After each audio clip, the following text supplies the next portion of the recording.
अस्सलाम स्टूडेंट्स। जो हमारे पास ये क्वेश्चन है, हमें ये जो डिफरेंशियल इक्वेशन है, हमें इसको पहले वेरीफाई करना है कि एक एग्जैक्ट डिफरेंशियल इक्वेशन है और हमें इसको सॉल्व करना है, ठीक है ना।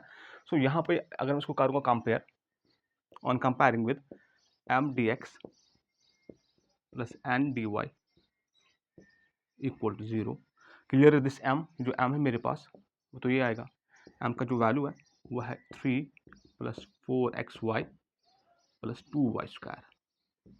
और जो एन का जो वैल्यू है, एन का वैल्यू आएगा यहाँ पे एन तो ये है, ठीक है ना, जो इसको मल्टीप्लाई में आएगा 5 प्लस 4xy प्लस 2x², ठीक है ना। डो एम बाई डो वाई, ये आएगा बराबर, इसका डेरिवेटिव 0 आएगा। यहाँ पे मुझे पता है जब मैं डिफरेंशिएट करूंगा मतलब एम को with respect to Y, partial derivative, X तो कांस्टेंट आएगा, 4x तो कांस्टेंट आएगा, ठीक है ना। और वाई का डेरिवेटिव आएगा 1, डो वाई बाई डो वाई 1 आएगा, वैसे आएगा ये आएगा, सीधी सी बात है, ये तो 4y के बराबर आएगा। इसका वैल्यू जो आया वो आया 4x प्लस 4y। अब मैं ढूंढूंगा d n by d x, ठीक है ना, d n by d x. 5 तो कांस्टेंट है, इसका डेरिवेटिव 0 आएगा, ठीक है ना, प्लस सीधी सी बात है, यहाँ पे विद रिस्पेक्ट टू एक्स में कर रहा हूँ डेरिवेटिव, पार्शियल डेरिवेटिव, ठीक है ना। 4y तो यहाँ पे आएगा कांस्टेंट और x का डेरिवेटिव आएगा 1, और यहाँ पे भी 4x ही आएगा। इसका जो वैल्यू आया वो आया 4x 4 प्लस 4y, ठीक है ना। यहाँ पे दोनों का वैल्यू सेम आ रहा है, डो एम डो वाई और डो एन डो एक्स का वैल्यू सेम आ रहा है। इसका मतलब ये हुआ कि जो मेरे पास डिफरेंशियल इक्वेशन है ये एक एग्जैक्ट डिफरेंशियल इक्वेशन है और उसको मुझे सोल्व करना है। सोल्व करने के लिए जो पहला स्टेप है, मैं ढूंढूंगा integral of m D x, वो आएगा बराबर इंटीग्रल ऑफ एम के बदले 3 plus 4xy plus 2y² dx, ठीक है ना। मैं मुझे अब इसको इंटीग्रेशन करनी है।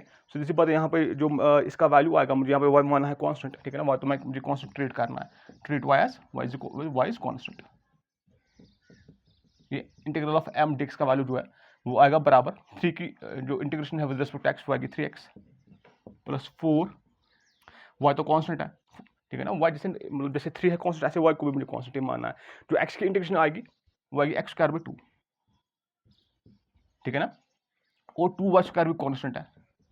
अब यहाँ पे मल्टीप्लाई में इसको अगर सीधी सी बात, अगर मैं मतलब मल्टीप्लाई इसको 1 करूँ, मल्टीप्लाई बाय 1, 1 की जो इंटीग्रेशन आएगी, integration of 1 with respect to x is x, ठीक है ना।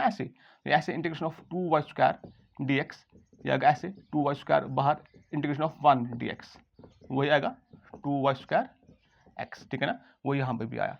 इसका वैल्यू आया 3x plus 2x² y plus 2xy², ठीक है ना। अब मुझे ढूंढना है कि n में कोई टर्म है which is free from x। अगर मैं ऑन ऑब्जर्विंग है ना, on observing there is a term in n which is free from x, इसमें भी x आ रहा है, ये x है, यहाँ पे x² है, यहाँ पे नहीं है x, ठीक है ना। यहाँ पे मैं लिखूंगा ऐसे कि on observing there is a term 5 which is free from, there is a term 5 in n which is free from x। उस टर्म को जो है 5, उसको मैं करूंगा integration with respect to y, वो आएगा 5y, ठीक है ना। अब इन दो एक्सप्रेशन को मुझे ऐड करना है, जो इंटीग्रल ऑफ m dx है इसको, और जो ये वाली यहाँ पे मुझे एक्सप्रेशन मिली, इन दो को मैं ऐड करूंगा और c के बराबर होगा। मुझे जो सोल्यूशन है मतलब इस डिफरेंशियल इक्वेशन का वो वही मिल जाएगा। सीधी सी बात है, जो सोल्यूशन फिर मिलेगा मुझे वो है 3x plus 2x² plus 2xy² plus, यहाँ पे मैंने ये लिखा, फिर मुझे 5 इसको ऐड हो जाएगा और इसी के बराबर रखना है। फिर यहाँ पे मैं लिखूंगा is the solution of given differential equation, ठीक है ना। ऐसे ही हमने इसको सॉल्व किया, ठीक है ना। Thank you.